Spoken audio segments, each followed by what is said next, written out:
പരീക്ഷണാടിസ്ഥാനത്തിൽ 2022 സെയ്ദ് മുഷ്താഖ് അലി ട്രോഫിയിൽ അവതരിപ്പിച്ച ഇംപാക്ട് പ്ലെയർ നിയമം പിന്നീട് IPL 2023 സീസണിലേക്കും കൊണ്ടുവന്നു. എന്നാൽ ഈ നിയമത്തെ അനുകൂലിച്ചും പ്രതികൂലിച്ചും മുൻ ക്രിക്കറ്റ് താരങ്ങളും വിദഗ്ധരുമെല്ലാം രംഗത്ത് വന്നിരുന്നു. ഇംപാക്ട് പ്ലെയർ നിയമം ഒരു താരത്തിനു മാത്രം അധികം അവസരങ്ങൾ നൽകുന്നു എന്ന് വിമർശിച്ചാണ് ഈ നിയമത്തെ പ്രതികൂലിക്കുന്നവർ വാദമുയർത്തിയിരുന്നത്. ഇന്ത്യൻ നായകൻ രോഹിത് ശർമ്മയും വിരാട് കോഹ്ലിയും ഉൾപ്പെടെ നിരവധി മുൻനിര കളിക്കാർ ഇംപാക്ട് പ്ലെയർ നിയമത്തെക്കുറിച്ച് ആശങ്ക പ്രകടിപ്പിച്ചിരുന്നു. ഇത് ഓൾറൗണ്ടർമാരുടെ ഉയർച്ചയ്ക്കും മികവിനും വലിയ തടസ്സമാണെന്ന് വാദിക്കുകയും ചെയ്തു. ഇംപാക്ട് പ്ലെയർ നിയമം BCCI 2024 കഴിഞ്ഞ സെയ്ദ് മുഷ്താഖ് അലി ട്രോഫിയിൽ നിർത്തലാക്കിയിരുന്നു. ഇംപാക്ട് പ്ലെയർ റൂൾ ഇനി SMA-ന്റെ ഭാഗമാകില്ലെങ്കിലും 2023 IPL-ൽ നിലവിൽ വന്ന ഈ നിയമം 2027 വരെ നിലനിർത്താൻ BCCI തീരുമാനിക്കുകയും ചെയ്തു. ഫ്രാഞ്ചൈസി ഉടമകളുമായുള്ള ചർച്ചയെ തുടർന്നാണ് ഈ തീരുമാനം. എന്താണ് ഇംപാക്ട് പ്ലെയർ നിയമം? ഒരു ബാറ്ററെയോ അല്ലെങ്കിൽ ഒരു ബൗളറെയോ മത്സരത്തിനിടെ മാറ്റി പകരമിറക്കാൻ അനുവദിക്കുന്ന നിയമമാണ് ഇംപാക്ട് പ്ലെയർ. പ്ലേയിങ് 11 പ്രഖ്യാപിക്കുന്ന സമയത്ത് തന്നെ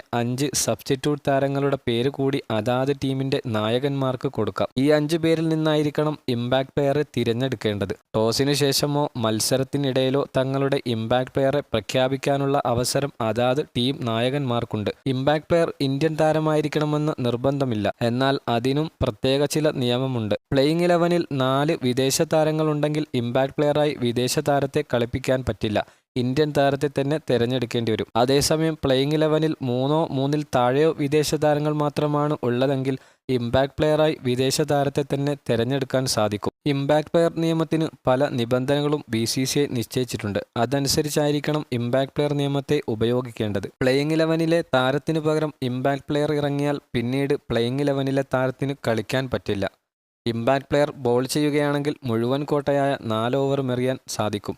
അതേസമയം ഏതെങ്കിലും ഒരു താരം ബാറ്റ് ചെയ്തുകൊണ്ടിരിക്കെ റിട്ടയർഡായോ അല്ലെങ്കിൽ ഔട്ടായ ശേഷമോ ആണ് ഇംപാക്ട് പ്ലെയറെ വിളിക്കുന്നതെങ്കിൽ പിന്നീട് ആ പ്ലേയിങ് 11-ലെ മറ്റൊരു താരത്തിനും ബാറ്റ് ചെയ്യാൻ സാധിക്കുന്നതുമല്ല. ടോസിന് മുമ്പ് പ്രഖ്യാപിക്കുന്ന 11 ടീമംഗങ്ങൾക്ക് പുറമെ 5 പേരെ കൂടി സബ്സ്റ്റിറ്റ്യൂട്ടായി പ്രഖ്യാപിക്കുകയും അതിൽ നിന്നും ഒരാളെ ആയിരിക്കണം ഇംപാക്ട് പ്ലെയറായിട്ട് തിരഞ്ഞെടുക്കേണ്ടത്. ഈ 5 സബ്സ്റ്റിറ്റ്യൂട്ടുകളിൽ നിന്ന് ആരെയും ഇംപാക്ട് പ്ലെയറായി തിരഞ്ഞെടുക്കാം. മത്സരത്തിന്റെ 14-ാം ഓവർ അവസാനിക്കുന്നതിന് മുമ്പ് ഇംപാക്ട് പ്ലെയർ കളത്തിലിറങ്ങണം. ഇംപാക്ട് പ്ലെയർക്ക് പകരമായി ഗ്രൗണ്ടിൽ നിന്ന് കയറുന്ന കളിക്കാരന് പിന്നീട് കളിയുടെ ഭാഗമാകാനാകില്ല. ബാറ്റർക്കു പകരം ബൗളറെയും ബൗളർക്കു പകരം ബാറ്ററെയും ഇംപാക്ട് പ്ലെയറായി കളത്തിലിറക്കാവുന്നതാണ്. ഇംപാക്റ്റിലിറങ്ങുന്ന താരത്തിന് ബൗളിങ്ങും ബാറ്റിങ്ങും ചെയ്യാം.